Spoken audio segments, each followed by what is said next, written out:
Listo, Diego, muchas gracias y buenas tardes entonces de nuevo para todos. Este, bueno, vamos avanzando, es lento este avance, pero bueno, no hay ningún afán, ¿no? Siempre decimos lo de Wittgenstein, y yo lo digo incompleto de paso, ¿no? La carrera de filosofía eh, la gana el que corra más despacio, y ahí me quedo yo, pero él agrega, o el que llega de último a la meta. Entonces, es eso. Bueno, hoy para proseguir con esto, entonces nos ocuparíamos del párrafo 20 del prólogo de la fenomenología, recordando, pienso, algunos aspectos de la sesión anterior, o por si hay alguna duda, quienes asistieron o quienes miraron el video. Pues lo básico, eh, creo yo, en lo que insistimos más fue en la conjunción de dos ideas que, como ya hemos dicho desde hace rato, estamos ante un grupo de párrafos que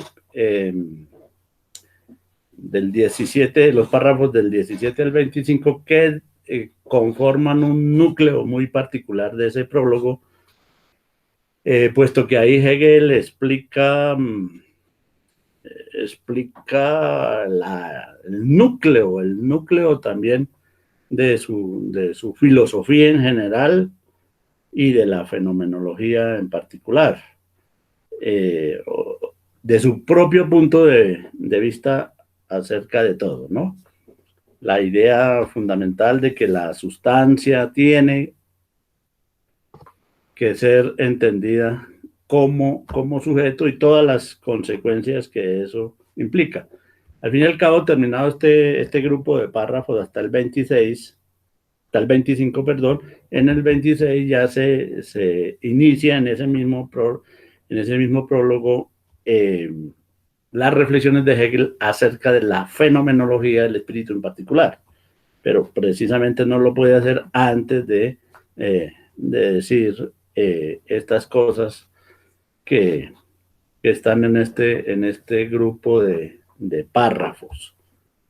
Entonces, es clave y también tal vez habíamos dicho, sí, lo hemos repetido, que en eso pues hay una coincidencia con el análisis que hace Koyev, no del párrafo, pero sí precisamente Koyev toma ese grupo de párrafos, no el prólogo, perdón, porque Koyev no se ocupa de ese prólogo como tal, pero sí se ocupa de este grupo de párrafos para hacer el análisis de lo que él llama la idea de la muerte en Hegel.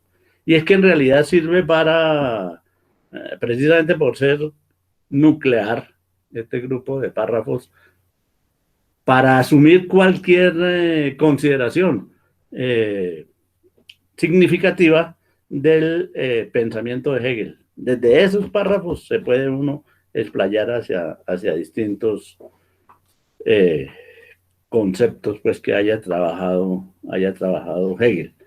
Entonces me pareció muy interesante esa coincidencia, porque no recordaba por ningún lado que pudiera existir, sino que repasando el texto de Collet la encontramos ahí, la encontré ahí. Dentro de las consecuencias, entonces decíamos en la sesión pasada, de que la sustancia se conciba como sujeto, está la de asumir que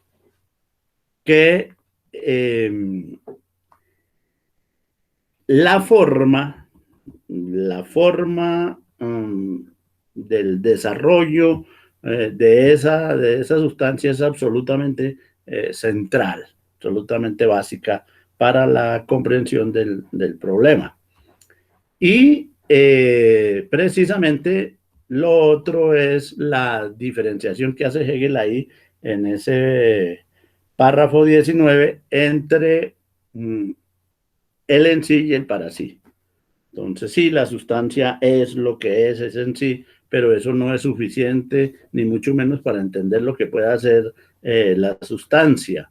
Y el hecho de que la sustancia sea sujeto implica entonces la presencia ahí en ella de un para sí de ella, y ese para sí está ligado a la noción de forma. Ese para sí, ya pues desarrollando la interpretación, también teniendo presente a Koyev ahí, ese para sí es el hombre. El hombre, dijimos en la sesión pasada, constituye la conciencia de la propia sustancia, si se quiere, la autoconciencia de la sustancia. Nosotros, los seres humanos, somos la conciencia del ser, la conciencia de lo que existe, la conciencia de la sustancia. Y entonces la sustancia no es solo en sí, sino que es también para sí. Y en realidad, ya según empezaremos a ver ahora en el párrafo 20, no está expresado como lo voy a decir, pero podemos adelantarnos. En realidad, no se trata simplemente de el en sí, que es la sustancia, y el para sí, que somos nosotros en el interior de esa sustancia, sino que la verdadera realidad, o sea, la totalidad es, para utilizar la fórmula tradicional de Hegel, la que es en sí y para sí. ¿Sí? Porque recuerden, en Hegel se trata del en sí, del para sí y finalmente del en sí y para sí. O también, pues, eso es lo que se ha entendido como la dialéctica hegeliana. Bueno, eso creo, eso fue lo más importante e hicimos también alguna excursión por el lado de que la forma que al juntar la noción de para sí con la noción de forma, podíamos precisamente incluso ir hasta Platón, porque habría sido Platón quien le dio a la forma la importancia que tiene, la importancia de ser el fundamento del pensamiento, o pues el elemento,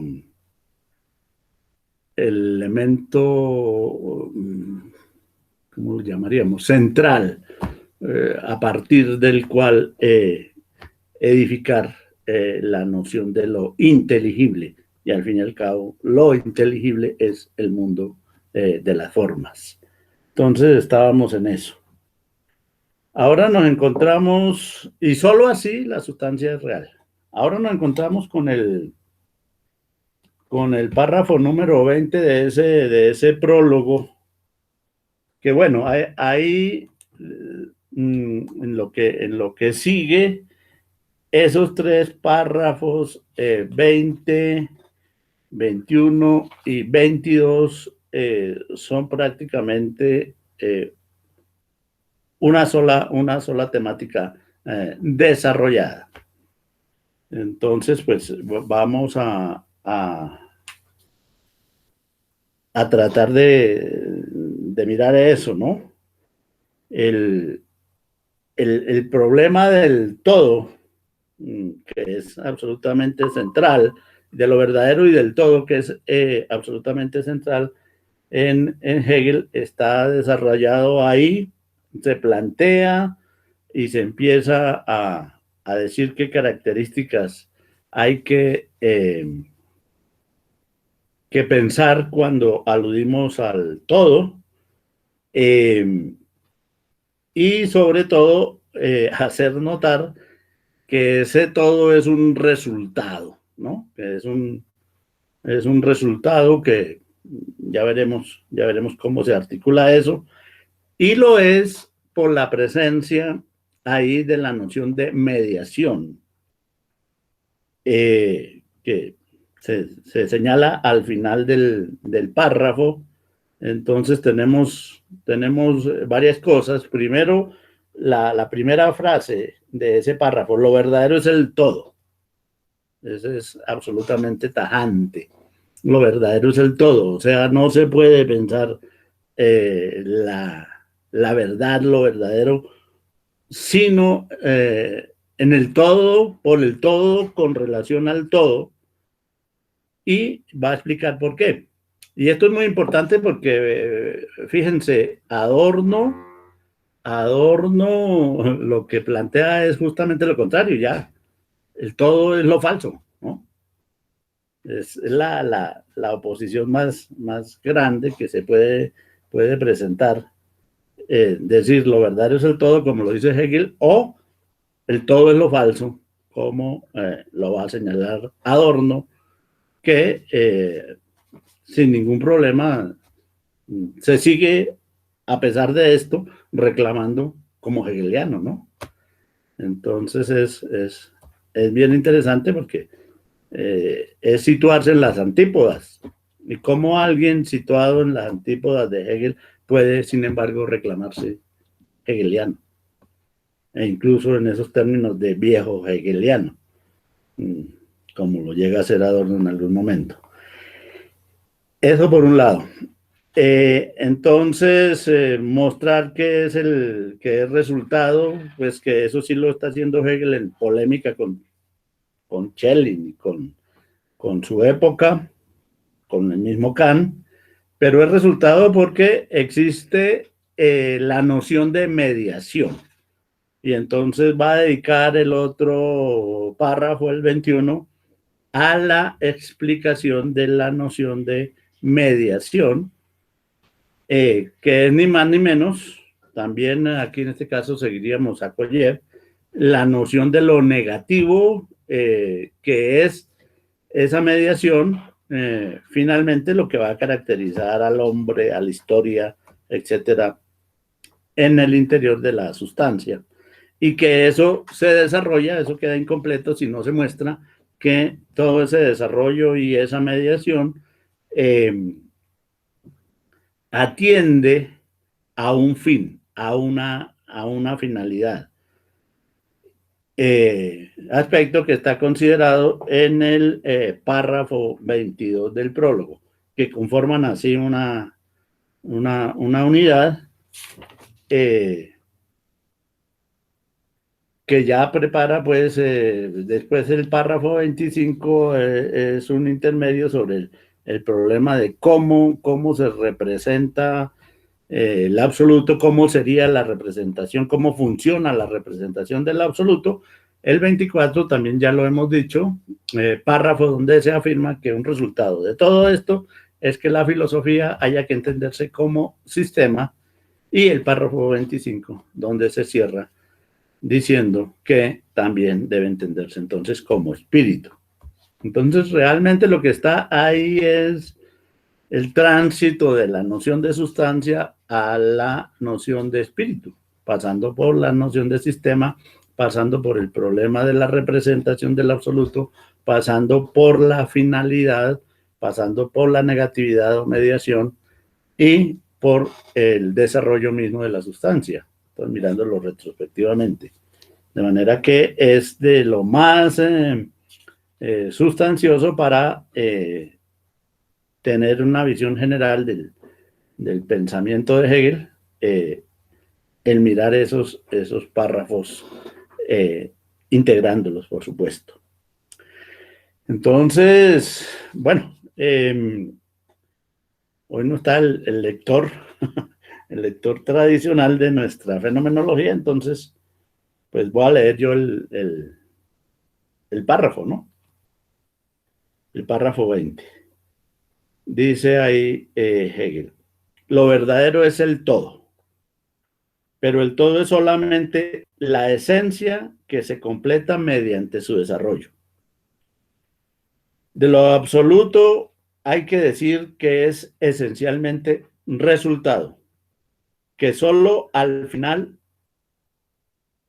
es lo que es en verdad, y en ello precisamente estriba su naturaleza, que es la de ser real, sujeto o devenir de sí mismo. Aunque parezca contradictorio el afirmar que lo absoluto debe concebirse esencialmente como resultado, basta pararse a reflexionar un poco para descartar esta apariencia de contradicción. El comienzo, el principio o lo absoluto, tal como se lo enuncia primeramente y de un modo inmediato, es solamente lo universal. Del mismo modo, cuando digo los animales, no puedo pretender que este enunciado sea la zoología. Resulta fácil comprender que los términos de lo divino, lo absoluto, lo eterno, etcétera, no expresan lo que en ellos se contiene y que palabras como estas solo expresan realmente la intuición como lo inmediato. Lo que es algo más que una palabra así y marca, aunque solo sea el tránsito hacia una proposición, contiene ya un devenir otro que necesita ser reabsorbido. Es ya una mediación, aparece la palabra.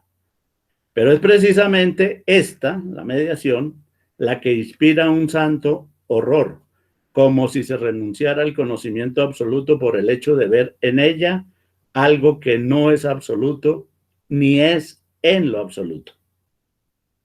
Hasta ahí ese párrafo. El párrafo siguiente se encarga de aclarar esas dudas respecto a la mediación y el siguiente respecto a la finalidad.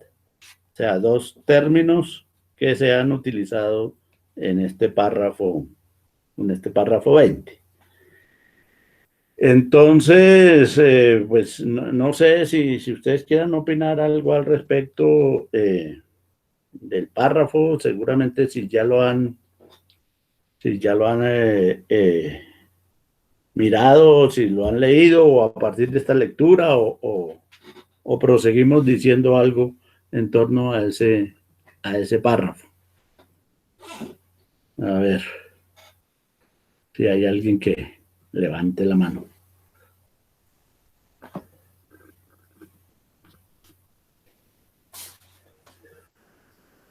Profe, una pregunta, digamos, cuando usted decía lo de Adorno, que, que en cierto sentido, ¿cómo fue que usted lo dijo? El todo es lo falso. Sí, lo falta, sí, él lo dice Sí, así, literalmente. eso, digamos, digamos, en eso en cierto sentido está basada su teoría de la negatividad, digamos, la de Adorno y la de Horkheimer y esto. Sí, a partir de ahí, sí, precisamente ahorita vamos a hablar mucho de negatividad, pero en el caso de Adorno también, también, pero fíjese desde el otro extremo, claro.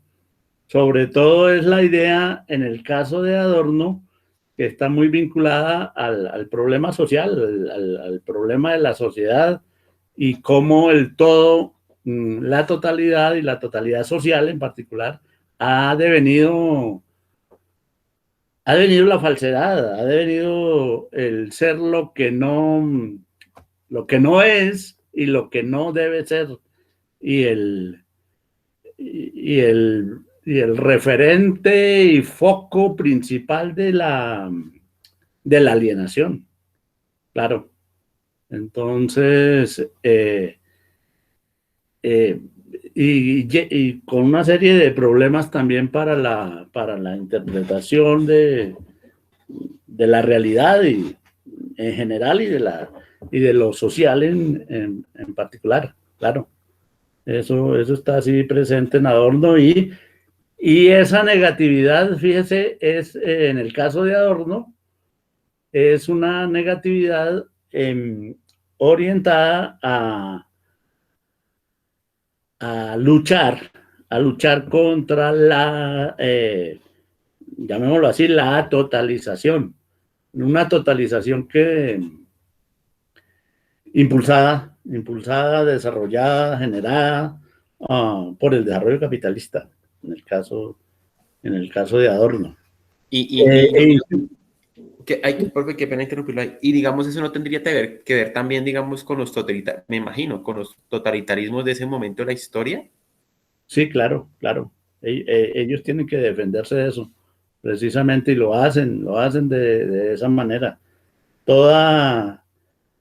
Iba a decir, bueno, ahorita vuelvo sobre eso, porque iba a señalar que además eso va a influir en Adorno en su rechazo al sistema y más bien orientarse en algunos casos, por ejemplo, en la ética, en la estética, con procedimientos de análisis fragmentarios.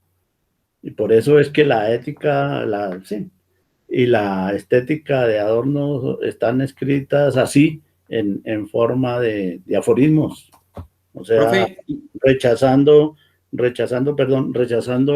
un tratamiento sistemático, justamente. La idea, es que todo está concatenado, porque al decir que lo verdadero es el todo, una de las consecuencias que va a extraer aquí Hegel, precisamente, en el párrafo 24 de este prólogo, es la necesidad del sistema y la justificación del sistema. Y al contrario, en Adorno, la idea de que lo falso sea la totalidad es lo que le va a dar pie para plantear una posición antisistemática. Eso es lo primero. Y lo segundo, volviendo a la pregunta, claro, todas las pretensiones de totalización terminan siendo también totalitarias. Y Adorno siempre se pronunció contra eso. Y claro, tiene que ver con eso. Y totalitarias, pero ojo, no son solamente totalitarias desde el punto de vista de que se esté pensando en un estado totalitario, no. Es que incluso los grupos mismos de personas se vuelven en determinado momento eso, unificadores y totalizantes, y terminan por excluir la posibilidad de asumir otras posiciones frente a ellos.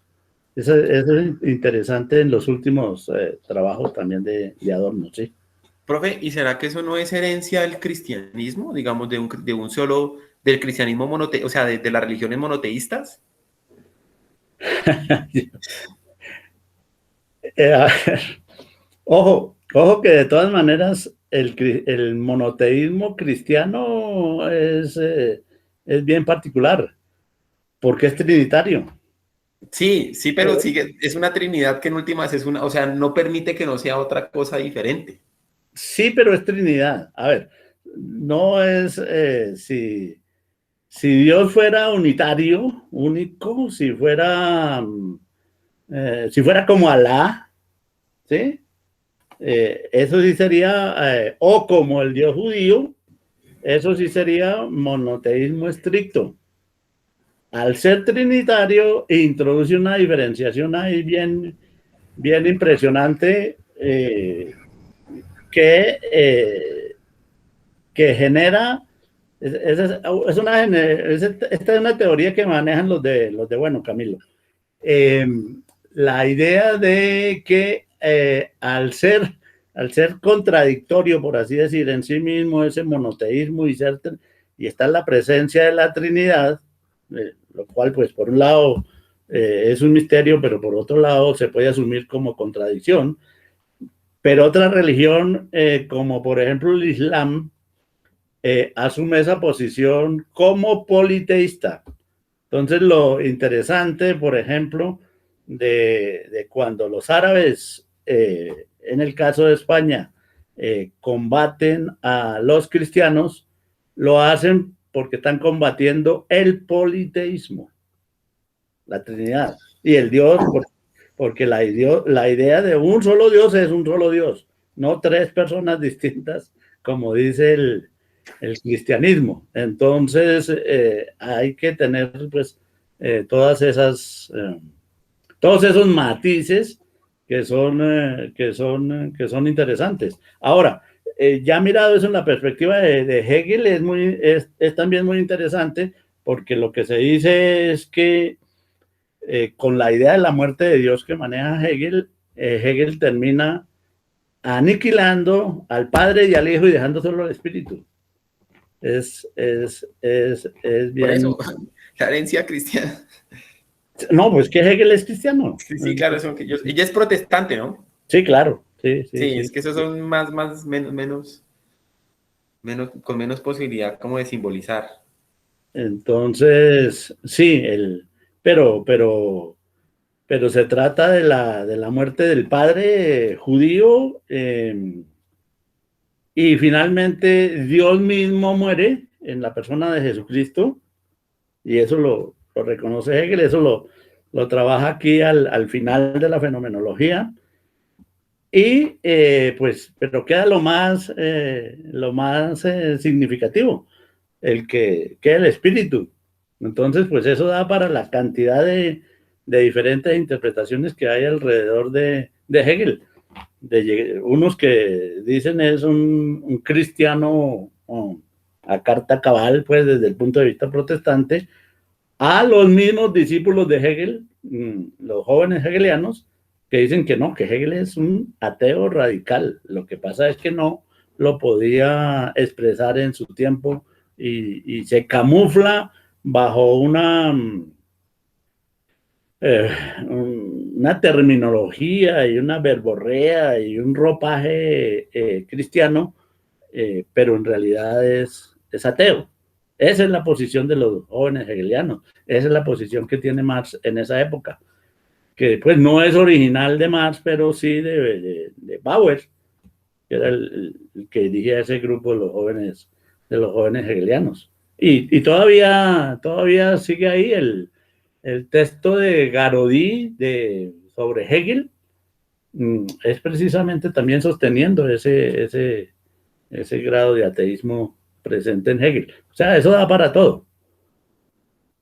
Y de todas formas, los ateos más radicales son de origen cristiano. Son de origen cristiano.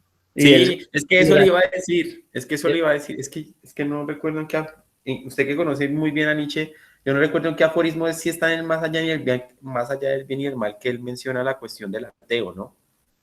Que el ateo solo es posible por una derivación del cristianismo, ¿no? sí, y no, y el mismo Nietzsche, ¿no? Nieto e hijo de pastores protestantes, por familia materna, por familia paterna, pues tanto que el apodo que le tenían a Nietzsche cuando chiquito era el pastorcito, No, sí. porque, porque predicaba. Entonces, y él mismo lo sabe de alguna manera, ¿no? Es decir, pues todo aquel que de alguna manera en Occidente tiene esa vocación soteriológica, es decir, salvífica, es porque está influido por el cristianismo. Y eso también pues lo trae Koyev, ¿no? Es, la modernidad en Occidente está conformada por ateos cristianos. El burgués, la Mm. burguesía y todo es un ateísmo cristiano, pero cristiano. Y instaurado pues así ya por Kant, mm, por el mismo Hegel. Sí, todo eso Hegel da para todo eso. No, le haría más preguntas, pero no, dejemos a los compañeros, que ahí se me ocurren más. Listo, sí. Y ahí vamos entonces. Este, bueno, No, pero entonces, no, profe, tengo que hacer la pregunta. ¿Qué pensaba Hegel de la tragedia? Usted nos explicaba en clase cuál era la posición de Hegel frente a lo trágico. pues, a ver, no, acá en la fenomenología y además a ver, recuerdo yo en el trabajo que hicimos a propósito del texto de Gutiérrez Girardot Sí, el de Rafael Gutiérrez. sí, exacto, sobre Hegel y Nietzsche, fue precisamente mostrando que la tragedia era, pues en el caso del análisis de Hegel en particular, no, de ambos precisamente, de los dos, de Hegel y de Nietzsche, la tragedia era la expresión griega de la dialéctica, o sea, la mejor expresión que podía presentarse de lo que era la dialéctica en el mundo griego estaba, se podía captar a través de la tragedia, ¿no? Y eso es lo que eso es lo que hace Hegel aquí en el análisis de Antígona, precisamente, Sí, claro. desarrollar cómo se presenta esa dialéctica en la tragedia de Antígona. Y además, lo otro era también por el otro lado, mostrar que la dialéctica era trágica, esencialmente trágica. Y a mí me pareció siempre un mérito de Gutiérrez Girardot lograr conjuntar tragedia y dialéctica y además mostrar que precisamente esa conjunción de tragedia y dialéctica permitía mostrar que Hegel y Nietzsche no estaban tan distanciados como la gente piensa, e incluso llegar a considerar que son pensadores antagónicos, sino que por el contrario estaban muy unidos por ese hilo, casi que un cordón umbilical, pues, constituido por la dialéctica trágica o la tragedia dialéctica. Entonces, tal vez era a eso a lo que se refiere Camilo, y que porque es quizá lo que yo he aludido aludía en algunas clases, no sé. Pero ya, pues, para desarrollar más, pues, eso. Vean, yo le recomendaría el texto Yo lo tengo, yo aquí lo tengo. Se llama el de Hegel y lo trágico, el de Rafael Gutiérrez Girardot. Yo tengo lo que editó la Universidad Nacional, aquí lo acabé de sacar. Lo leí hace rato. Sí. Y además también encuentra el complemento de eso en el texto de Nietzsche de Gutiérrez Girardot sobre Nietzsche y la filología clásica. Ahí también, ahí también amplía esa visión. Y yo no sé pues si de pronto está trabajando eso o algunas cosas, pues yo le puedo mandar el texto de la charla mía sobre... Por favor, sí, profe, claro. Sí. Yo no sé si lo mandé al grupo de Hegel o no. No, yo no lo tengo, yo no lo tengo. ¿No? Bueno, entonces no. Exacto, sobre eso. No, era esa duda porque es que también como usualmente se plantea que el optimismo de la razón frente, digamos, al acontecimiento trágico de la existencia, era así también como lo estaba pensando, ¿no? No, y ahí sí, por ejemplo, si se mira eso así, claro que se ve una contradicción grande e irresoluble entre Nietzsche y Hegel, claro, pasaría eso, pero no es tan así, porque entonces fíjese que ahí se defendería la posición de que Hegel sería el optimista por excelencia de la razón. Y realmente no es exactamente así. Eso hay que matizarlo mucho y Nietzsche el pesimista frente a la razón. Y entonces, claro, ya la gente tiene para optar por el uno o por el otro, creyendo que realmente se trata de dos puntos de vista distintos. Y en ese error me parece a mí que hay gente hasta como Deleuze, por ejemplo. Sí. Entonces, sí, claro. Entonces, eso no es bueno, no.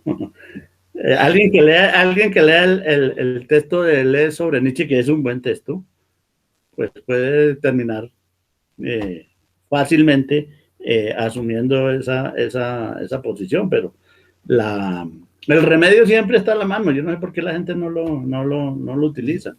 Leer a Hegel. Leer a Hegel, sí. Sí, es que no, no. Cualquier opinión que la gente pueda tener sobre Hegel sin leerlo es eso, una mera opinión y casi siempre es equivocada. Y el remedio es tan fácil, ahí están los textos de Hegel. Sí. No hay otra.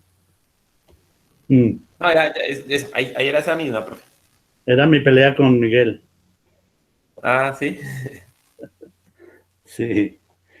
Bueno, entonces, volvamos acá.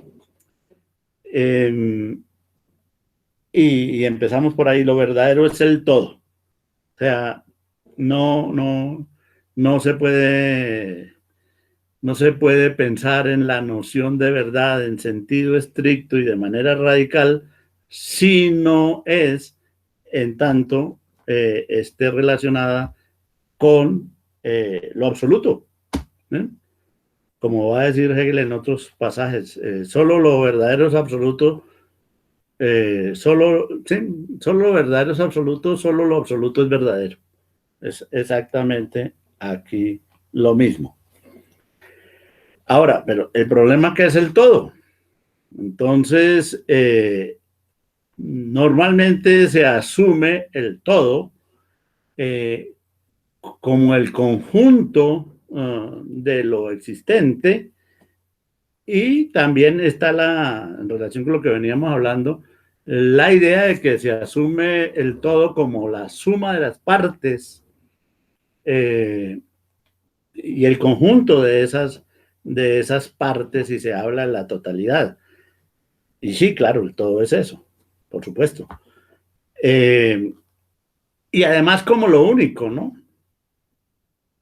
Porque no puede haber nada por fuera del todo. Entonces, es lo único y lo idéntico, así mismo. Entonces, su identidad es el problema de la identidad misma, de la totalidad, de la unidad, es la identificación misma de la sustancia, única, total, por total única y por única total.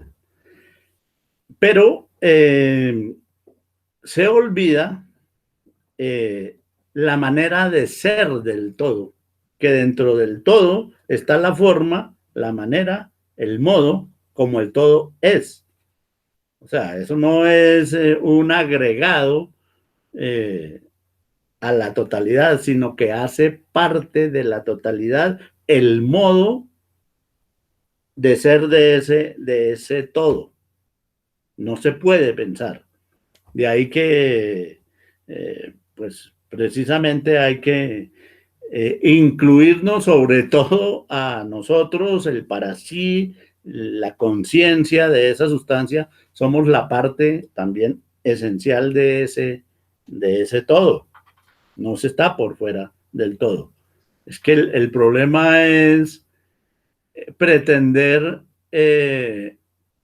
pensar el todo, querer saber del todo, situándose fuera del todo. No, desde del todo se sabe desde adentro del todo, porque es absolutamente imposible situarse fuera del todo. No se está entendiendo entonces nada cuando se dice y se utiliza la palabra todo o lo absoluto, que se está ya incluido dentro de ese todo, de ese absoluto. Ahora, enseguida dice, el todo es solamente la esencia que se completa mediante su desarrollo. Entonces, el todo es un parte del todo, y para Hegel lo más importante es el movimiento de ese todo, el desarrollo de ese todo, el devenir de ese todo. O sea, lo que es el todo es el devenir de ese todo. No es algo ajeno porque alguien podría pensar eso, yo soy y yo me muevo. No, es que yo soy el movimiento, lo que hago. No es que, ¿cómo dijésemos? El brazo, bueno, en fin, lo que uno dice es algo distinto de ese moverse. Es en ese moverse. Solo así lo es. El todo es solamente la esencia que se completa mediante su desarrollo. Y eso trae una implicación, que entonces ese todo tiene que ser un resultado. ¿Por qué? Porque no es si el movimiento, el devenir de ese todo, hay que considerarlo dentro del todo, entonces tal todo es un resultado. Y ahí viene ya un problema. Si es un resultado, es algo que se presenta al final, que ha tenido una finalidad. Entonces aparecen esos dos términos. Entonces la idea de que lo absoluto sea un resultado es una idea que para la época en que Hegel formula eso, y en particular en relación con la gente que cree que lo absoluto es algo por sí mismo y en sí mismo, y solo eso. Entonces, en esa época es bastante crítica esa posición de Hegel contra esa manera de pensar. Entonces, en particular por la noción de resultado y de finalidad. Esas dos cosas, resultado y finalidad, causan horror, si se quiere, en relación con la idea original del todo. Entonces, Hegel va a tener que aclarar en qué consiste esa problemática. Porque si se trata de pensar el todo es todo, y dentro del todo está el movimiento del todo, ¿no? No se puede dejar de lado el movimiento de ese todo. La forma en que lo que es, esa hace parte del todo. O sea, el todo es su actividad, su movimiento. O sea, es la manera de afirmarse.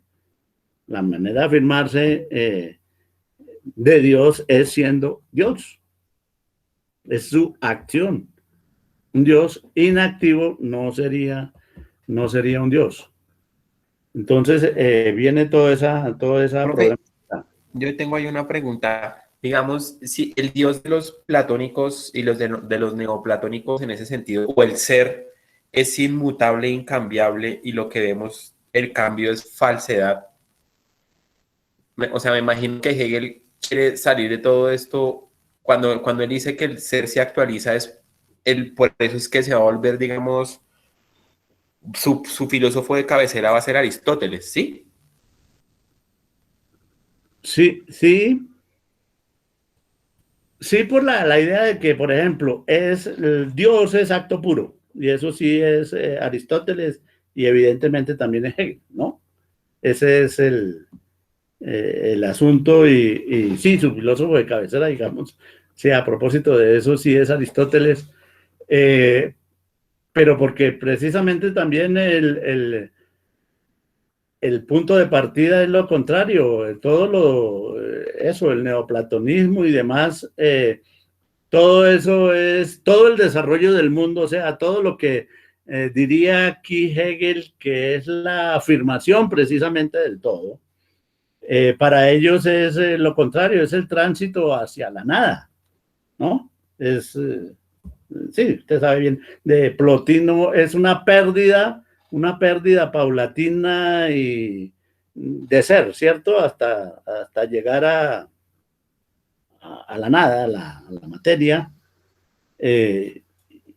que está más alejada del ser, ¿cierto? Es la... Sí, sí, pues no es que sea, es algo, solo que es no tiene, digamos, estamos más alejada del ser, sí. Sí, sí, exacto, esa es la noción.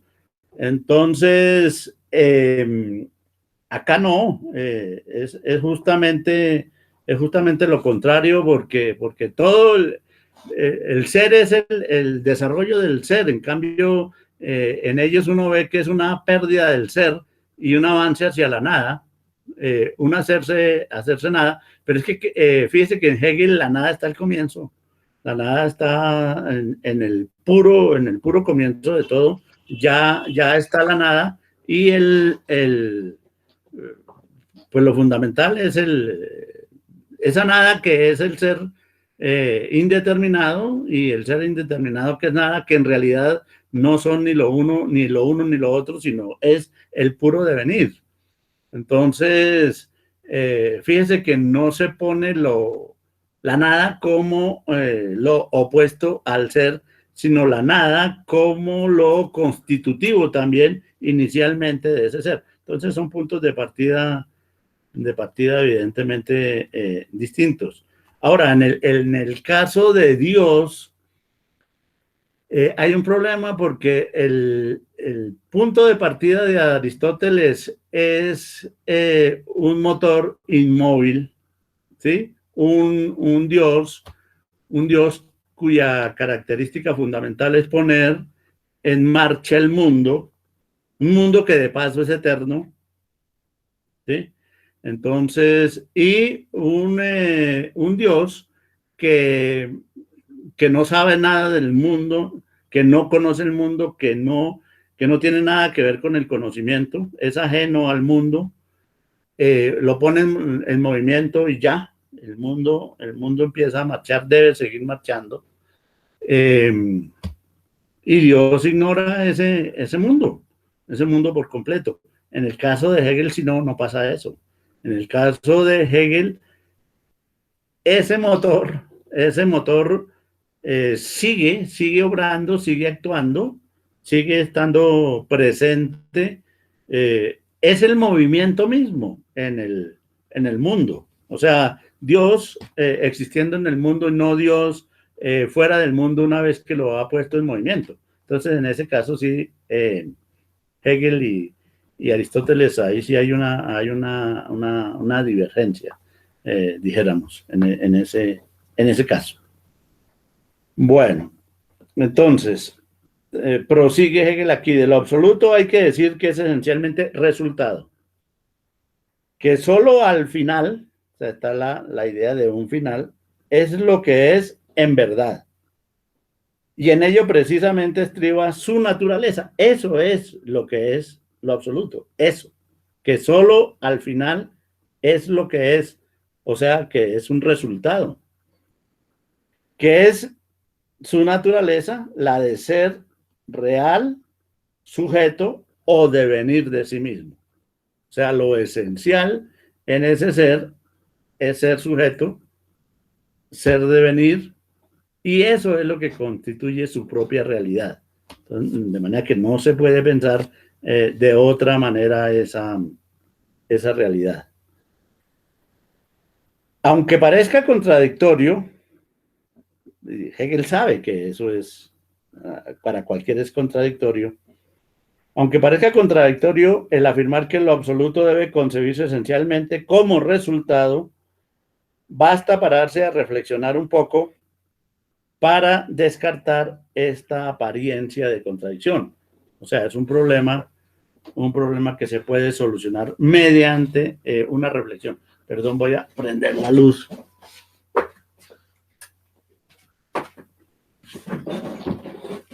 Ya. Y ahí es cuando señala que el comienzo, el principio, lo absoluto, tal como se lo enuncia primeramente y de un modo inmediato, es solamente lo más abstracto, lo universal, que eso es casi equivalente a decir todos los animales, pero evidentemente decir todos los animales no constituye la zoología, aunque sí se está uno refiriendo evidentemente a ese saber y al conjunto de los animales. Pero eso no es zoología. Pero ahí está el objeto total, completo, universal de la zoología, los animales. Entonces, resulta por eso fácil comprender que en los términos lo divino, lo absoluto, lo eterno, todo mismo, no expresan lo que en ellos se contiene y que palabras como estas solo expresan realmente la intuición como lo inmediato. ¿De qué se ocupa la zoología? De los animales. Ah, bueno, listo. Uno no necesita mayor esfuerzo para comprender eso. Que la ciencia que se ocupa de los animales es la que se ocupa de los animales. O sea, el estudio de los animales, la zoología, se ocupa de los animales. Y eso es cierto. Y se sabe sin mucho estudio, simplemente con saber que SOS es animales y logos es estudio. Entonces ya con eso no se necesita saber sino esas dos cosas, que existe algo que se llama animal o animales y que existe algo que se llama estudio. Y que si yo estudio los animales, todos, pues estoy hablando de zoología. Termina siendo una tautología vacía. Pues que no dice nada, pero que, por supuesto, se entiende. Se entiende. Ah, la zoología, dice la gente. Ah, la zoología. Claro, no es la mineralogía, es la zoología. Se entiende. Lo que es algo más que una palabra así marca, aunque solo sea el tránsito hacia una proposición, contiene un devenir otro. Sí, porque es que cuando yo digo, precisamente hablando de tautología, digo A igual A, pues eso es cierto. Y es un punto de partida. Y además no es cualquier cosa, no es cualquier pendejada decir A igual A. Estoy estableciendo ahí el principio de identidad, principio básico de la lógica, ¿no? Básico. A igual A. Si yo digo A igual A, estoy diciendo algo cierto, algo real, algo que es así, estoy afirmando una identidad. Pero si digo que A es igual a B, es porque es otra cosa. Porque B es de alguna manera distinto de A, o si no, no lo diría. B no es A en principio. A es igual a B. Pero Hegel agrega, lo que pasa es que esa B es igual a A, pero al final. Entonces, A es igual a B y B es igual a A. Eso lo que quiere decir es que hay un tránsito, un devenir de A a B y de B a A, porque B, de todas maneras, es es el modo de ser de A, para entenderlo, ¿no? A igual B igual A, 3. Porque si yo dejo A igual B, estoy en la primera negación, diciendo que B es otra cosa que A, porque si no me hubiera bastado con decir A igual A. Pero si yo digo simplemente A igual A, no he dicho nada. Cuando digo que A es igual a B, estoy negando a A. Pero si digo que luego B es igual a A, estoy recuperando esa misma afirmación. Entonces, fíjense que es lo mismo decir A es igual a B es igual a A, es lo mismo que decir A igual a A, aparentemente. Pero solamente, en realidad, A llega a ser igual a A después de que A ha sido primero igual a B y B igual a A. O sea, se ha presentado al final un resultado. Esa A del final es un resultado. ¿El resultado de qué? De ser ella misma. Y ese es el absoluto hegeliano. Que A se hace B, pero porque B es igual a A. Entonces por eso, lo que es algo más que una palabra sí marca, aunque solo sea el tránsito hacia una proposición, contiene ya un devenir otro, devenir B, que necesita ser reabsorbido. Claro, B es reabsorbido nuevamente en A. Y eso es una mediación. B es la mediación mediante la cual A llega a ser A. O sea, A solo es A gracias a B. Esa B es absolutamente decisiva y es la mediación. Pero eso precisamente es lo que inspira un santo error, como si se renunciara al conocimiento absoluto, o sea, al conocimiento de A, por el hecho de ver en ella algo que no es absoluto ni es en lo absoluto, o sea, distinto a A, o sea, B. Ese sería hasta ahí el párrafo. Lo que pasa es que está separado, pero el argumento sigue y continúa para explicar qué es B, o sea, en qué consiste esa mediación. Entonces, pues leamos ese otro párrafo. ¿Estamos bien de tiempo, Diego? Sí, ¿no? Sí, yo creo que podemos. No creo que tengamos problema con eso. Listo. Bueno, ahora bien, este santo horror nace en realidad del desconocimiento que se tiene de la naturaleza de la mediación y del conocimiento absoluto mismo. O sea, del conocimiento de lo que es B y del saber qué es en realidad el conocimiento. Una doble falla. Entonces, ¿qué es eso que Hegel llama mediación? Que para la terminología que nos dio por utilizar acá, o sea, ¿qué es B? En esa ecuación A igual B igual A. Entonces, el problema está causado por decir que A es un resultado. O sea, lo que todo el mundo asume como lo absoluto, se dice aquí que es un resultado. Ahí está el escándalo. Y el escándalo está en que se introdujo la noción de B para mostrar así que A es un resultado. Entonces desconoce lo que es B. Ahora bien, este santo error dice, repetimos, nace en realidad del desconocimiento que se tiene de la naturaleza de la mediación y del conocimiento absoluto mismo. Se desconoce el conocimiento de lo absoluto. En efecto, la mediación no es sino la igualdad consigo misma en movimiento. O sea, no la igualdad consigo misma A igual A, porque esa es la identidad pura, ¿no? Abstracta, que no dice nada. En cambio, la igualdad consigo misma en movimiento, eso es lo que significa B. O la reflexión de sí misma. El momento del yo que es para sí.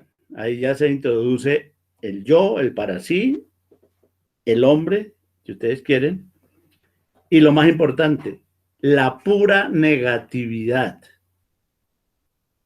O reducida a su abstracción pura, el simple devenir. B es el devenir. ¿Devenir de qué? De A en A. Solo A, haciéndose B, llega a ser A. Si eso es así, B es el devenir puro de A. Y lo más importante aquí es haber introducido la noción de negatividad. Y en eso insiste Koyev. Me parece a mí que lo hace muy bien. El yo o el devenir, en general, este mediar, es cabalmente por su misma simplicidad. Voy a leerlo todo primero el párrafo y después volvemos y miramos periodo por periodo. Entonces empiezo de nuevo. Ahora bien, este santo error nace en realidad del desconocimiento que se tiene de la naturaleza, de la mediación y del conocimiento absoluto mismo. En efecto, la mediación no es sino la igualdad consigo misma en movimiento o la reflexión en sí misma. El momento del yo que es para sí, la pura negatividad o reducida a su abstracción pura, el simple devenir. El yo o el devenir en general. Este mediar es cabalmente, por su misma simplicidad, la inmediatez que deviene o lo inmediato mismo. Es, por tanto, desconocer la razón, el excluir la reflexión de lo verdadero en vez de concebirla como un momento positivo de lo absoluto. Volveremos sobre eso. Es ella la que hace de lo verdadero un resultado, a la vez que supera esta contraposición entre lo verdadero y su devenir, pues este devenir es igualmente simple y por tanto no se distingue de la forma de lo verdadero, consistente en mostrarse como simple en el resultado. Es, mejor dicho, cabalmente este haber retornado a la simplicidad. Y aquí vienen dos pasajes que son sumamente importantes. Si es cierto que el embrión es en sí, este primer pasaje por lo explicativo, el otro por lo sustantivo. Si es cierto que el embrión es en sí un ser humano, no lo es, sin embargo, para sí. Para sí el ser humano solo lo es en cuanto razón cultivada que se ha hecho a sí misma lo que es en sí. En esto, y solamente en esto, reside su realidad. Pero este resultado, y esto es lo más importante de este párrafo, diría yo, pero este resultado es de por sí simple inmediatez, pues es la libertad autoconsciente y basada en sí misma, y que en vez de dejar a un lado y abandonar la contraposición, se ha reconciliado con ella. Aquí está la justificación y la explicación de lo que para Hegel es la idea de libertad. La libertad en función de la cual está construida pues toda la obra de Hegel, ¿no? Particular esta fenomenología que lo lleva a uno desde la situación de no libertad, desde el punto de, tanto del punto de vista, digamos, material y real, como desde el punto de vista teórico, hasta la idea de libertad material, real, histórica que maneja Hegel, y también la idea teórica de esa libertad. Volviendo, entonces, se trata de explicar B, se trata de explicar la mediación, lo que se interpone entre A y A, que es B. A igual B, B igual A. Entonces ya nos habíamos referido a los dos primeros periodos. Es la igualdad consigo misma, pero en movimiento. Fuera del movimiento ya dijimos A igual A. En cambio con B es A que se mueve a B, B que se mueve a A, que retorna a I. Y eso lo llama Hegel la reflexión también del todo o de lo absoluto en sí mismo. Por eso habla de para sí, de yo, de devenir. Y que se desconoce la razón cuando se excluye de la reflexión lo verdadero. Esto es interesante en el doble sentido de entender la reflexión como reflexión en general de la propia sustancia sobre sí, que es el trabajo del hombre, es el trabajo del yo, como entender la reflexión también como la actividad particular de ese yo. O sea, el reflexionar, el pensar, el saber que el pensar y el reflexionar están ligados a la verdad, que no es que la reflexión no existe fuera de lo verdadero, ni lo verdadero fuera de la reflexión, cuando la reflexión se hace como debe ser, de la manera adecuada. Y estoy hablando aquí de la reflexión del yo, dijésemos, particular, cuando no es un simple devaneo de su pensar, no es simple imaginación, eso no es reflexión.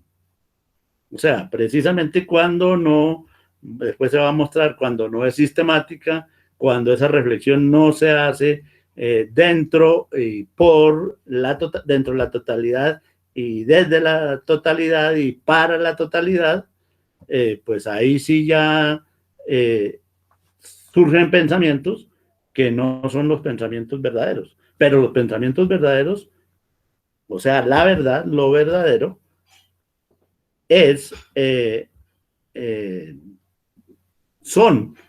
están en el ámbito de la reflexión propia de la sustancia que se hace a través de los individuos. Es por tanto desconocer la razón, el excluir la reflexión de lo verdadero en vez de concebirla como un momento positivo de lo absoluto. O sea, ahí se afirma, en esa negatividad, aquí viene lo que podría parecerle a alguien paradójico, pero que en realidad es la dialéctica, en esa negatividad es lo positivo de lo absoluto. Cuando se dice A es igual a B, o sea, sabemos que con B estamos negando a A porque nos estamos refiriendo a otra cosa, pero esa negatividad B es la afirmación positiva de A. ¿Sí? No la mera afirmación vacía. Si digo A igual A sin B, esa es una afirmación vacía, porque falta la negatividad. La negatividad, en este caso B, es lo que le concede carácter positivo, es decir, real, efectivo, verdadero, a esa totalidad. Es el momento positivo de lo absoluto. Es ella la que hace de lo verdadero un resultado. Claro, solo por B, A es un resultado. Porque si no, sería lo idéntico simplemente. Es ella lo que hace de lo verdadero un resultado a la vez que supera esta contraposición entre lo verdadero y su devenir. El devenir de lo verdadero es B, ¿cierto? Pero eso mismo se convierte en A y termina siendo A igual A, pero gracias a la mediación de B. Y entonces es así como se supera esa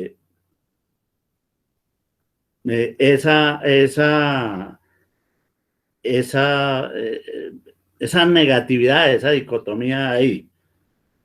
Repito, es ella lo que hace lo verdadero un resultado a la vez que supera esta contraposición entre lo verdadero y su devenir, pues este devenir es igualmente simple y por tanto no se distingue de la forma de lo verdadero, consistente en mostrarse como simple en el resultado. O sea, B no se distingue de A.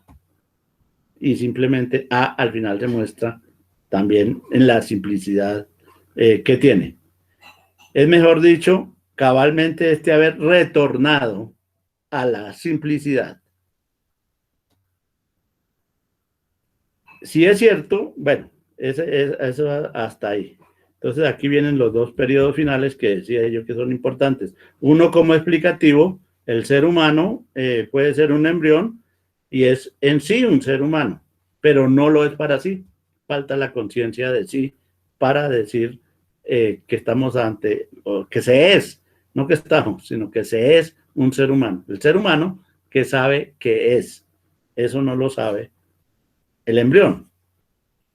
Incluso, pues, el niño también demora en aprender su propia identidad, saber qué es. Porque el ser humano en realidad solo lo viene haciendo en cuanto razón cultivada que se ha hecho a sí misma lo que es en sí.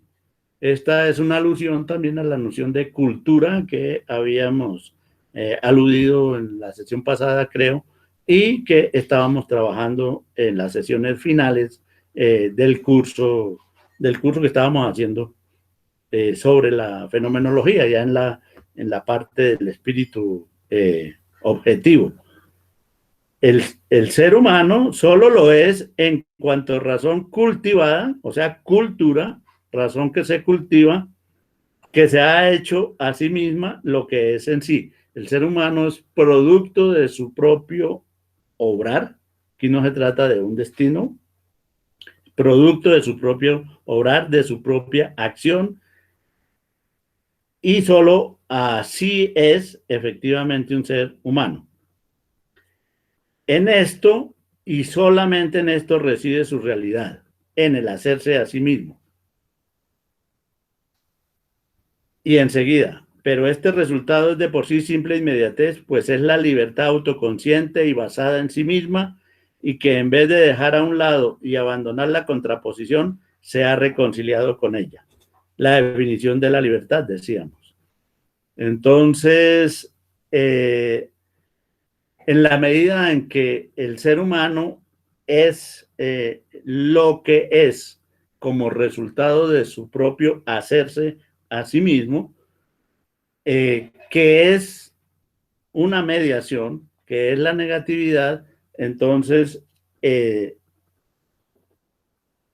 solo así se puede pensar que es libre, y solo de esa manera se puede entender qué es esa libertad. Pues es ni más ni menos en principio, que la negatividad que se introduce en la identidad, ¿no? O sea, lo verdadero, sobre lo que se asienta la libertad, es la negatividad en la identidad, o si se quiere, una identidad que es construida por la negatividad. Es todo eso. Y de manera que la historia, por así decir, el devenir mediado y negativo de la sustancia, mediante la cual ella llega a ser lo que es en realidad la libertad, que se produce, pues, históricamente, que en el caso de los hombres es un resultado que es una conquista, ¿sí? La conquista de lo que en esencia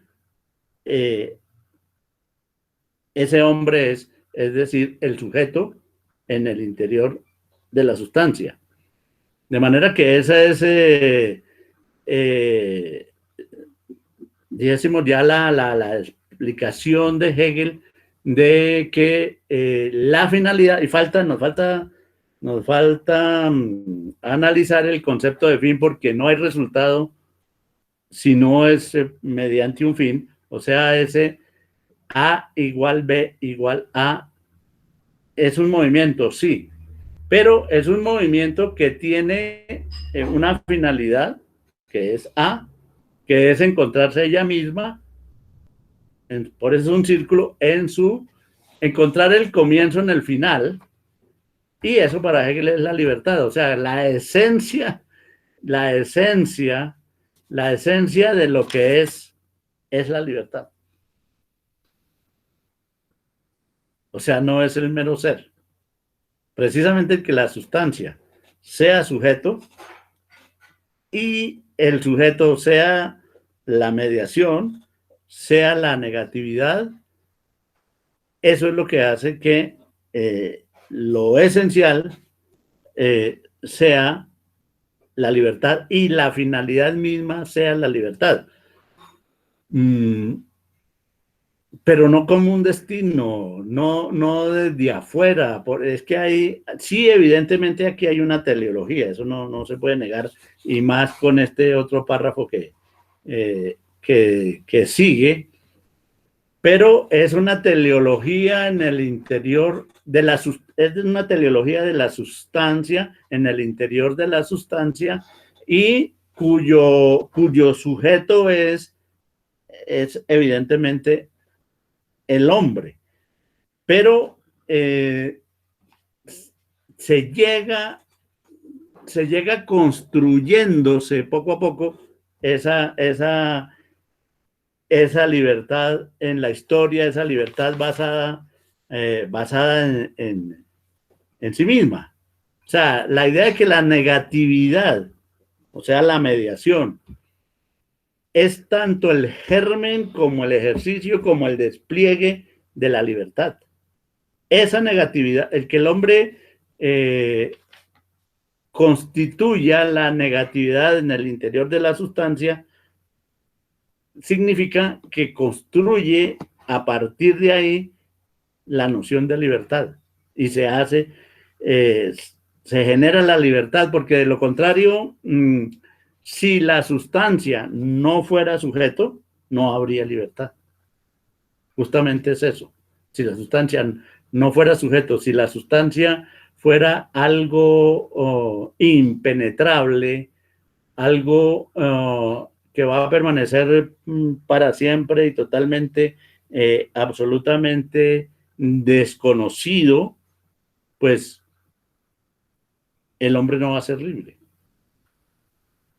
O sea, si el hombre no se sabe como el interior, como la conciencia de la sustancia, como el interior consciente de esa sustancia, siempre se va a asumir la sustancia como lo otro del hombre, precisamente, y el hombre no va a ser nunca libre, que es la manera como Hegel va a decir, en última instancia, el hombre construye su libertad. Solo que como es un movimiento, eso es histórico. Tiene que ser a lo largo del tiempo en la historia y mediante la acción. Y acción y tiempo constituyen la historia. ¿Sí? La acción del hombre más el tiempo, o en el tiempo de la sustancia, que es, bueno, ya habría una discusión, pues si es precisamente algo a priori, como Kant, algo a priori presente en el hombre, una forma de la intuición, o en realidad pudo ser extraída por el mismo hombre de sus observaciones de los otros elementos sustanciales. Independientemente de esa discusión, está ahí presente ese tiempo, y en ese tiempo están las acciones de los hombres, entonces eso constituye la historia. Y esa historia llegará al final, en un momento dado, que dice Hegel, ha llegado, y él les pone aquí la fenomenología, ya ha llegado con la época moderna, el hombre puede reconocerse a sí mismo como libre, y saber que es libre, y a partir de esa sabiduría, pues construir su vida y el pensamiento, ¿no? Digamos hasta ahí. Ahora, que eso tiene problemas, y yo creo que en la próxima sesión podemos señalar algunos problemas que veía, incluso algunas consideraciones interesantes de alguna gente que estuvo en los cursos de Kojev, y por supuesto asumieron esta manera de ver las cosas de Hegel, o entendieron, por lo menos estuvieron en las exposiciones que hizo Kojev en la interpretación del pensamiento de Hegel. Bueno, no sé si tienen alguna inquietud, alguna pregunta, porque yo consideraría que por hoy ya podríamos dejar ahí, que ya pues avanzamos así más rápidamente de otras sesiones, dos párrafos, que se me hace bueno, porque ha habido otros donde nos hemos demorado mucho en un solo párrafo, varias sesiones. En esta sesión miramos dos párrafos. Entonces, si algo tienen que decir, pues listo, o si no, pues... Sí, yo tengo una pregunta. A ver, Enrique. Sí, buenas tardes, buenas noches. La pregunta, lo que pasa es que he estado leyendo el origen del Trauerspiel alemán de Walter Benjamin, del Walter Benjamin joven, que en su puesto sintetiza pues las afinidades selectivas de Goethe, y otro ensayo que tiene sobre el lenguaje.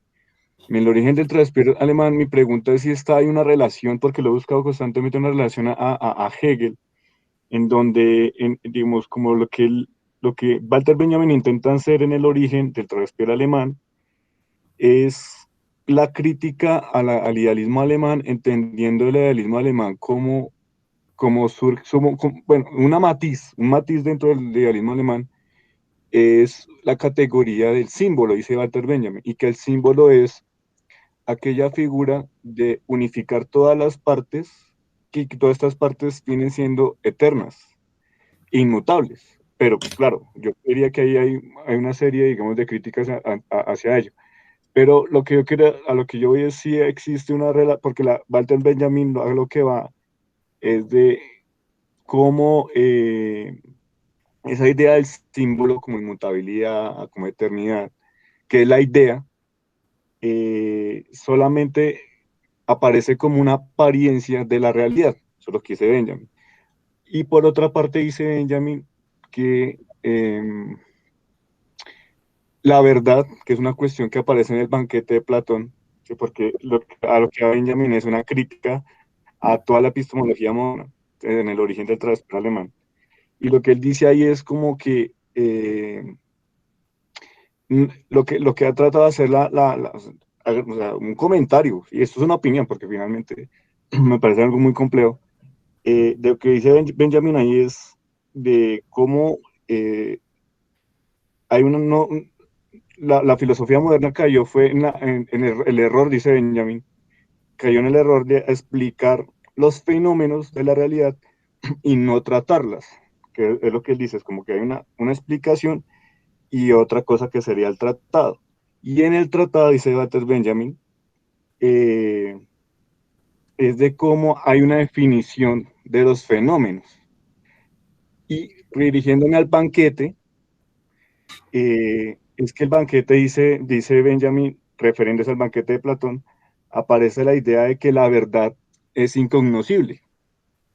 Y también Benjamin se refiere a la filosofía moderna en ese mismo sentido, que la verdad, a pesar de que genera la definición de los fenómenos, es imposible ser conocida. Y la verdad en ese sentido, si también viene siendo una aparente, pues es la que genera, la que produce los fenómenos y la descripción de los fenómenos, pues de la realidad. Entonces, mi pregunta en ese sentido, que en esta sesión, medianamente, digo yo, hay una relación, no sé si, pero creo que me encontré con esa relación entre lo que dice Benjamin y lo que dice Hegel sobre la verdad, en el sentido de que está acotada, está atravesada por la sustancia, o de la sustancia, ¿sí? La enunciación de la sustancia, no sé. Entonces, pues qué pena. Gracias. No, no, tranquilo. Ahí hay un grave problema, es que yo no conozco el texto, el texto de Benjamin, no sabría cómo, pues estaba anotando lo que me decía, pero yo desconozco totalmente, yo ignoro, no le podría dar la más mínima respuesta a ese problema. Se me hace interesante, no sé si de pronto, por ejemplo, en otra sesión usted nos hace una exposición del asunto que podría ser, sí, no, chévere, podría ser y de ahí pues sacamos algunas ideas, algo podría decir al respecto, pero ahorita le confieso mi total ignorancia a cómo ligar esa posición de Benjamin con lo de Hegel. No sé, por ejemplo, el tratamiento de esa noción de símbolo, cómo realmente se utiliza ahí, por qué se llega a decir que es lo inmutable, que ¿qué razón hay para decir que el símbolo es lo inmutable? Porque eso solo, pienso yo, depende de lo que se entienda por símbolo. Uno, pues, no sabe que por el origen, sí, de esa noción,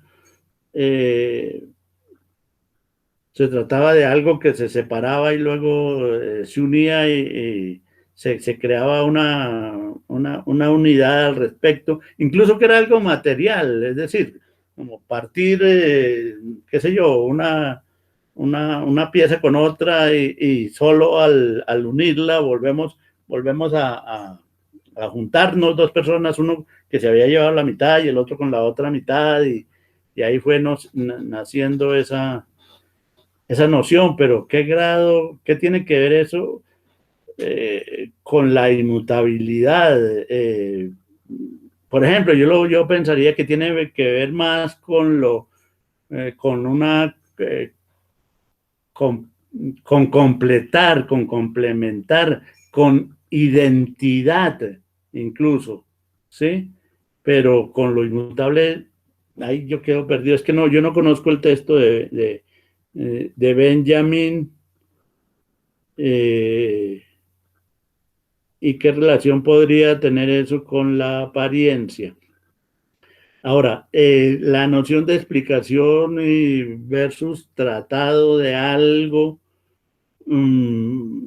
pues por lo que me dice, pienso que el énfasis que él haría estaría sobre el tratar las cosas más que la explicación, y eso pues a qué lo remite a uno así dentro de esos contextos a la famosa tesis de explicación por transformación. No sé si se pueda, sí, que los filósofos no han, la tesis 11 de Marx, ¿no?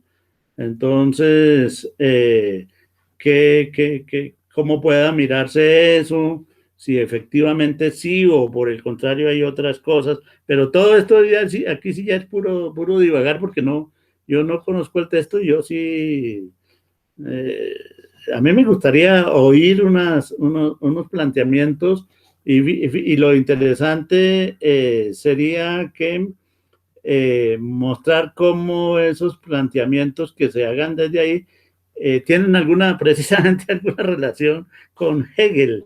Eso es lo que me llamaría la atención, y bueno, y luego pues se puede llevar a la noción del banquete de Platón, que ya, bueno, eso ya está más cercano, pero evidentemente en Hegel se trata de la verdad solo es verdad en tanto se conoce. O sea, no se puede pensar en una verdad por fuera del conocimiento, ni tanto porque el conocimiento, ¿cómo dijésemos? Oh,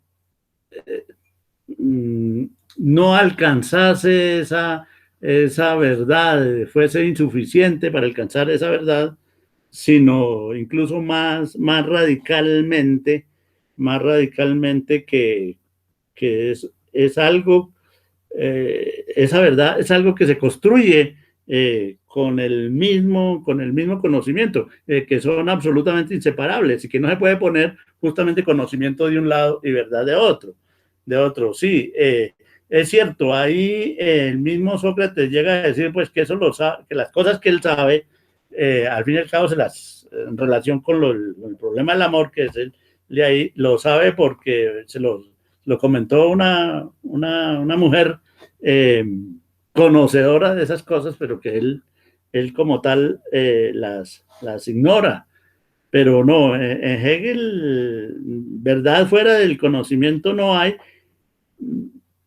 no en un sentido subjetivo, de puro subjetivismo, que es que la verdad es la que hace el conocimiento, no, pero porque es que la verdad en Hegel es objetiva, pero es que el conocimiento también. Entonces, se trata de dos objetividades. Bueno, ahí uno podría mirar y discutir, pero lo que es de Benjamin, yo sí le confieso mi ignorancia total al respecto. Qué pena, no le puedo contestar nada. Más bien me gustaría que en una charla esta, bueno, te diga, bueno, aquí les tengo un cuento de Benjamin y nos lo cuente. Con eso, pues, avanzamos todos y nos metemos en esas discusiones. Pero por mí, por ahora, no. Qué pena. Pues, no, tranquilo, profesor. No, igual, muchas gracias. Sí, sí, incluso lo que usted comenta sobre esos dos caminos entre la verdad y el conocimiento, ahí Benjamin le hace una distinción, una alusión a eso, sino que estaba buscando sobre Hegel y ese texto y no he encontrado mucho, pero es extraño porque lo que el profesor dice de los párrafos leídos aparecen relaciones a lo que pues, recuerdo del texto. Entonces, claro que sí, o sea, pues podríamos ahí, en qué momento podría ser alguna pequeña exposición, digo yo, del texto al que me refiero. Cuando quiera. Cuando Vale. quiera, cuando esté listo, usted dice Tini y la metemos. Eso no, nada, aquí interrumpimos. Incluso el texto es muy largo. No, es cortico, pero es complicadísimo. Incluso el texto fue presentado para que él fuese profesor de la escuela de Frankfurt y fue rechazado porque el juez no lo entendió. Entonces es una cosa re complicada. Pero sería bueno si nos lo pueden subir al grupo. grupo. Y que como en el grupo, por ejemplo, los que no vinieron hoy, de todas formas ellos ven el video y dicen, bueno, ahí tenemos material. A mí me encantan esas discusiones, así las vamos metiendo y bueno, y eso no impide que sigamos aquí con un orden. Entonces, cuando esté listo, avísenos y ahí mismo. Listo, vale, pues, bueno. Sí, muchas gracias, maestro. Sí, bueno. Vale. Bueno, entonces, Listo. buen día, Diego. Hacer dos preguntas, o bueno, dos cosas muy rápidas. Y es bueno, yo también estoy muy corto en Benjamin, eso sí, lo pongo sobre la mesa desde el comienzo, pero tal vez hay una parte que podría funcionar y es ese texto que tiene sobre el ángel de la historia y ver cómo esa formación de la historia desde ese símbolo se puede unir con el avance del espíritu. Tal vez, en este caso, pues estoy más divagando que cualquier otra cosa, debido a mi falta de conocimiento. Y la otra cosa que tengo en este momento en la cabeza y que no me he podido sacar es que tengo un problema con el concepto de totalidad en Hegel, pues por lo menos de lo que estábamos hablando por una cosa, y es que cuando nosotros pensamos en una totalidad, también, pues en general como lo pienso, pues en este caso, y lo pienso muy desde el lado de Spinoza, es que sería trascendental en un sentido clásico, ¿sí? Digamos que un sentido fuera del tiempo en donde todo pase al mismo tiempo y no pase ninguno en ningún espacio objetivo. Pero en este caso, para ver la historia como tal, tendría que, digamos que separarse esa totalidad en una cuestión de un avance, de una cuestión de tiempo, que no vendría a estar en una totalidad tan completa como la espinosista. No sé si la estoy entendiendo de una manera que no es, pero sí me queda esa duda dando vueltas en la cabeza. Bueno, a ver, en el caso de, es interesante en esta segunda parte, porque igual, bueno, sí, volveremos a lo de Benjamin, no. En el caso de Spinoza y en la cuestión clásica de la concepción de las sustancias, la sustancia está fuera del tiempo. El tiempo no es de la sustancia. La sustancia es eterna. Eterno no quiere decir un tiempo indefinido, interminable. No. Eterno quiere decir fuera del tiempo. ¿Sí? Es otra cosa. El tiempo solo opera dentro de los modos, ¿no? El tiempo es absolutamente modal en Spinoza. Entonces, sí, claro, se trata de algo fuera del tiempo, no obra el tiempo para la sustancia, solo para los modos de la sustancia. O sea, solo para el caso de los cuerpos, para la extensión, y bueno, para las ideas mismas, en tanto son ideas relativas a los modos, pero precisamente no relativas a la sustancia, esas ideas. Una de las cosas en Spinoza bien interesante es que uno cuando está, dijésemos, iba a decir en trance, casi que en Spinoza puede decirse eso, en el tercer nivel, después del entendimiento, la intuición de la sustancia, uno alcanza ahí a experimentar un grado de eternidad. Eso sí lo trae Spinoza ahí en la ética. Pero precisamente porque el referente de su pensamiento en ese momento es la sustancia en sí misma, que es eterna. Pero en relación con lo demás, con los modos, con los cuerpos y con las mismas ideas en tanto juicios particulares sobre el mundo, para ella sí, sí corre el tiempo. Ese es un primer aspecto. Volvemos ahorita sobre él. En el caso de Hegel, el tiempo, aquí considerado en la fenomenología, el tiempo es lo absoluto, el concepto mismo, en movimiento. Es el movimiento de ese absoluto, y solo por ese movimiento, y en ese movimiento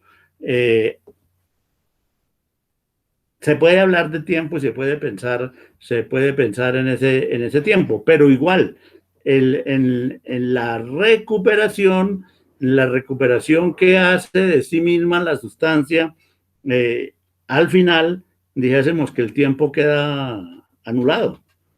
O sea, al igual que en Spinoza no habría ahí desde esa perspectiva el concepto fuera de sí, eso es el tiempo. Cuando el concepto vuelve así, ya no hay tiempo. Lo mismo que igual, solo que aquí se agrega el problema de la historia. La historia sí justamente se da en el tiempo, y es por el tiempo.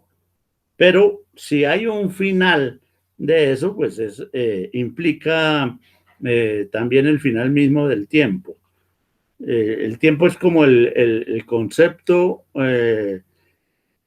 en su proceso de alienación, en el caso de Hegel. Ahora, una recomendación de una lectura al respecto, donde los cursos de Koyev, precisamente, los cursos de Koyev señalan eso, que la gran diferencia entre Hegel y Spinoza, y además sitúa ahí Koyev, hace un análisis también de Platón, es su concepción del tiempo.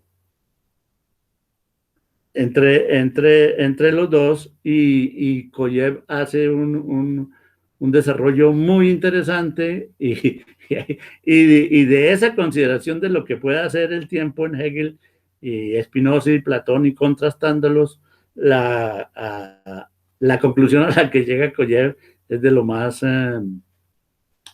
llamativa. La conclusión de todo eso es que si uno es espinosista, es porque está loco, o a punto de volverse loco. Esa es la conclusión después de todo un análisis largo del problema del tiempo en Hegel, Spinoza y Platón contrastados.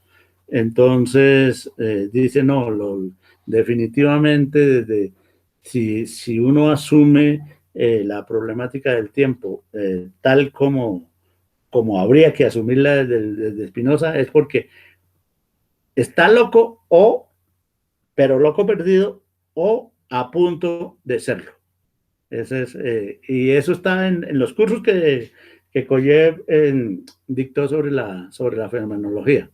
En los tomos que están editados en 3, en el tercero de esos tomos, en el texto que está editado en un solo volumen, supongo que al final, no lo conozco, pero supongo que al final, y pagaría que mirara ese problema. Yo ahorita en este momento no, porque es un texto largo, es de trabajo de 1 o 2 semestres completos sobre ese problema del tiempo en Hegel, en Spinoza y en Platón. Pero sí recuerdo la conclusión. Está loco. definitivamente, dice Koyev. Ahí, entonces, no, le recomendaría a Diego que leyera ese texto para que, pues no sé, pues si queda loco o se da cuenta de la locura que puede implicar Spinoza, no sé, pero ese es el contraste.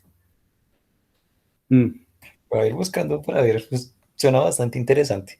Sí, que es interesante porque el análisis de Collier es muy, el tipo es brillante también en todo lo que hace de Hegel. Listo, Diego. Entonces, muchas gracias por su colaboración ahí con esa grabación y bueno, estamos discutiendo Jorge Enrique y bueno, ahí seguimos. Ya vamos para el 22. Ahí poco a poco. Chao. Diego, muy Vamos, amable. Muchísimas gracias y espero que tengan una muy buena tarde. Feliz fin de semana.